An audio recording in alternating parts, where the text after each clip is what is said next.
विद्यार्थियों, इस पाठ में हम प्रहेलिका के विषय में अध्ययन करेंगे। पाठ संख्या है नवमः पाठ है। यो जानाति स पंडित है। जो जानता है वह पंडित है। यो का अर्थ है जो, जानाति जानता है, सह वह, पंडित विद्वान या ज्ञानी। तो जो जानता है वही ज्ञानी है, वही पंडित है या वही विद्वान है।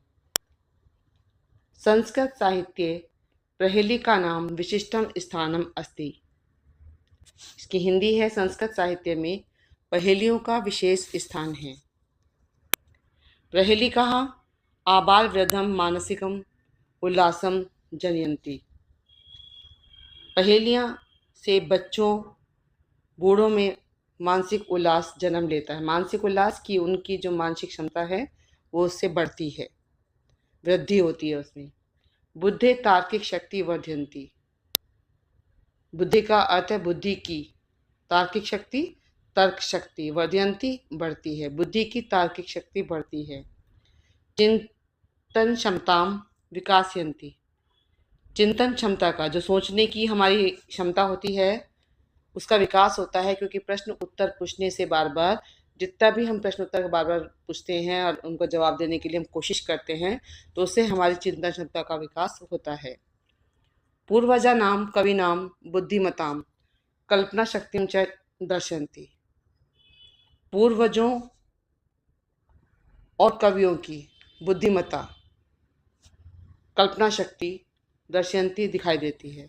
पूर्वजों और कवियों की बुद्धिमत्ता और कल्पना शक्ति, जो उनमें बुद्धिमानी होती थी पूर्वजों में और कवियों में, जो जवाब देते थे, उत्तर देते थे प्रश्नों का, साथ के साथ वो शास्त्रार्थ करते थे या पहेलियों का उत्तर देते थे, या किसी भी चीज़ के लिए जब प्रश्नोत्तर होता था तो उसमें जवाब देने में कल्पना शक्ति उनकी दिखाई देती थी कि वो कितना अपने सही उत्तर देने में, सटीक उत्तर देने में कितने समर्थ हैं।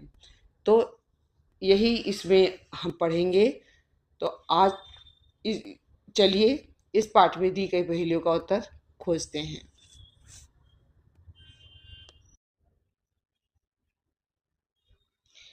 पहेलिका 1। भोजनान्ते च किं पेयं जयन्तः कस्य वै सुतः कथं विष्णुपदं प्रोक्तं तक्रं शक्रस्य दुर्लभम। भोजन के अंत में पीने योग्य क्या है? जयंत निश्चय ही किसका पुत्र है? विष्णुपद कैसा बताया गया है? तो इस पहेली में 3 प्रश्न हैं और 3 ही उत्तर हैं। तो विवरणम में भोजनस्य अन्ते किम पानीयम, निश्चय ही भोजन के अंत में जो हम कोई पीते हैं तो पानी, छाछ या इस तरह की चीज पीते हैं, तो यहाँ पर इन्होंने आपको तक्रम दिया है और तक्रम का अर्थ होता है छाछ। तो यहाँ हम लिख देंगे यहाँ पर तक्रम।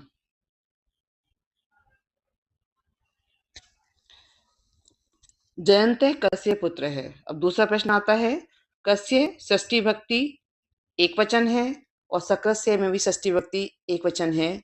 तो ये आपका उचित रूप है, क्योंकि कस्य के साथ शक्रस्य आएगा और ये इंद्र, शक्रस्य को इंद्र बोलते हैं, तो इंद्र का पुत्र है। इसका उत्तर, आपका उचित उत्तर सामने आ गया है, शक्रस्य। विष्णु सानिध्यम कथम उत्तम, विष्णु की समीपता कैसी बताई गई है? तो तीसरा जो उत्तर बचा है वो शेष है। तो शेष में तो आपको एक ही बचा है, तो यही वाला उत्तर उपयुक्त है इसके लिए, क्योंकि अब तो और बचा भी नहीं है। तो विष्णु सानिध्यम कथम उत्तम, विष्णु का सानिध्य जो समीपता जो है कैसी होती है?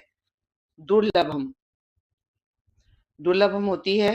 क्यों होती है? क्योंकि उसको पाना, लोग कितना उसे पाना चाहते हैं लेकिन नहीं पाते। बड़ा मुश्किल होता है पाना ईश्वर को, प्रभु को पाना बहुत मुश्किल काम है। तो विष्णु की जो समीपता है वो दुर्लभम है। अब है पहेलिका 2। न तस्य आदि न तस्य अंतो मध्ये यह तस्य तिष्ठति तवाप्य अस्ति ममाप्य अस्ति यदि जानासि तद्वद। तो इस पहेली में विवरणम आप देखेंगे, तस्य आदि न अस्ति, तस्य आदि न,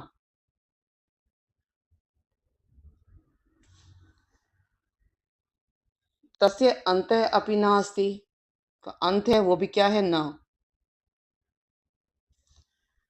तस्य मध्य या तिष्ठति, उसके मध्य जो है वो क्या बैठा हुआ है, या,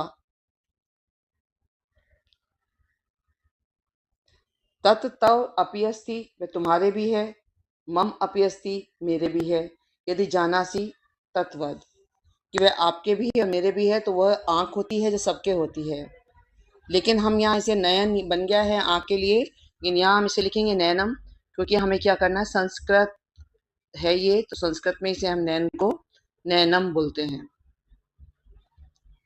तो आपकी दूसरी जो पहेली है उसका उत्तर भी हमने समुचित और तर्क से इसको निकाल लिया है, अर्थ बिल्कुल सही उसका आपका हुआ है। अभी है तीसरी पहेली का 3, वृक्षस्य अग्रे फलम दृष्टम फलाग्रे वृक्ष एव च अकारादिम सकारांतम यो जानाति से पंडित है। अब इस पहेली में विवरणम है, वृक्षस्य अग्रे फलम दृष्टम, तो एक फल होता है, इस फल में आवृत बीज होते हैं उसमें, कि वो फिर से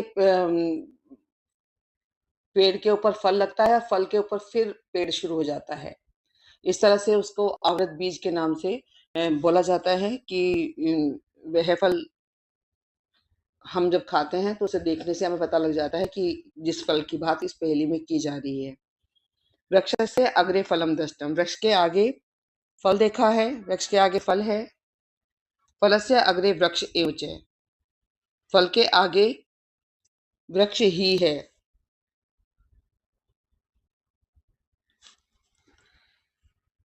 अकार यस्य आदि, जब आपको कोई इशारा देने के लिए या उन्होंने जैसे पहेली को बताने के लिए कोई इशारा दिया जाता है, तो उन्होंने बताया यकार यस्य आदि, उसके जो आदि है, आदि में आता है आ, यानी कि फल बहुत सारे होते हैं तो उसमें हमें ये भी इशारा मिल गया है कि उसके आदि में आ आता है। तथा सकार यस्य अंते, जो सा है वो उसके अंत में आता है।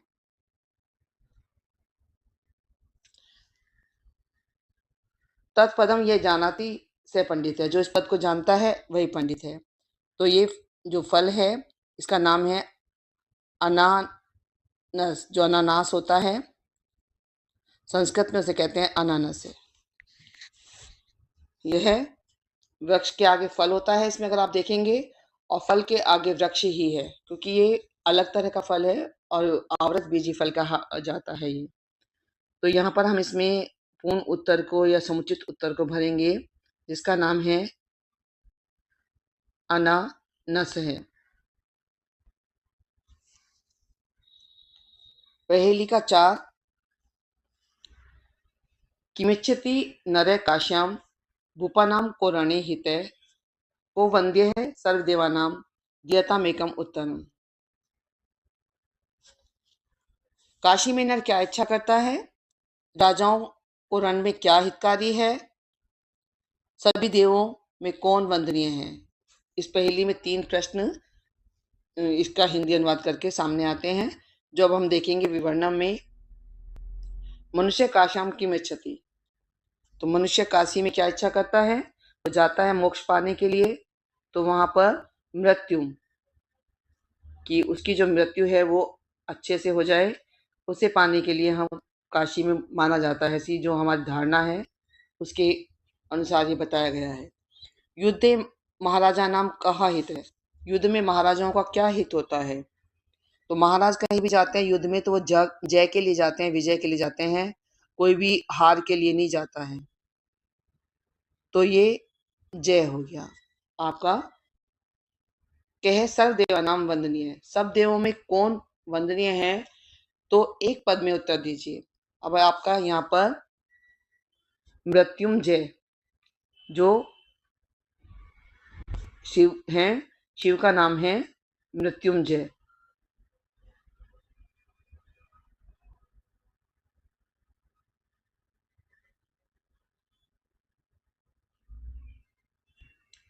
तो यहाँ उत्तर आ गया है, शिव हैं वो मृत्युंजय। आपने समुचित उत्तर पहेली का 4 का निकाला है। अब पहेली का 5 में है, कुलालस्य गृहे स अर्धम तदर्थम हस्तिनापुरे द्वयं मिलित्वा लंकायां यो जानाति स पंडित है। तो आप विवरणम में देखेंगे, कुंभकारस्य गृहे तस्य अर्धम किमस्ति, क्या है, कुंभकार के घर में उसका आधा क्या है। तो इसमें जब कुंभकार लिखा है तो आपको पता लग जाएगा कि जो हम कुम्हार के घर जाते हैं तो सबसे पहले वहां पर हमको घड़ा हम देखते हैं, घड़ा लेने के लिए जाते हैं। गर्मियों में भी जब पानी वानी पीने जाते हैं तो हम वहां से क्या लेने जाते हैं, कुंभ है। हस्तिनापुरे तस्य अपरम अर्धम किम अस्ति, हस्तिनापुर में उसका आधा भाग क्या है, हस्तिनापुर में उसका आधा भाग क्या है। तो कुंभ अगर हम लगाएंगे, कुंभ युधिष्ठिर, कुंभ अर्जुन, कुंभ भीम, तो ऐसा कोई नाम हमने नहीं सुना है। लेकिन वहां पर एक उनका भाई कर्ण भी है, तो कर्ण के लिए हम यहाँ लगा सकते हैं कि कुंभ कर्ण।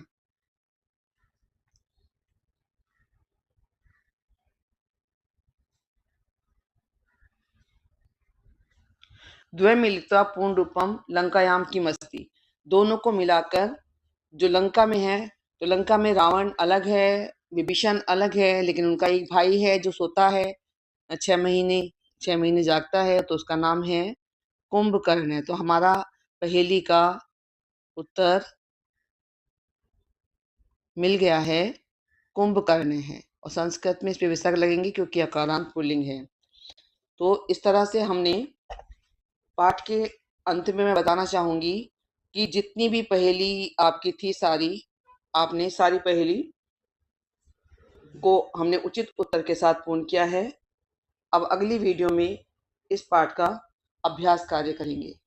और धन्यवाद, आपने सारी पहेली को बहुत अच्छे से समझा और मुझे आशा है कि आपने इन पहेली को सबको अच्छे से समझ लिया होगा और आपके साथ पहेली करने में कितना अच्छा लगा, क्योंकि इस तरह के तर्क और उसमें पाठ को पूरा करना बड़ा अच्छा लगता है। तो अब अगली वीडियो में आपसे फिर मिलेंगे।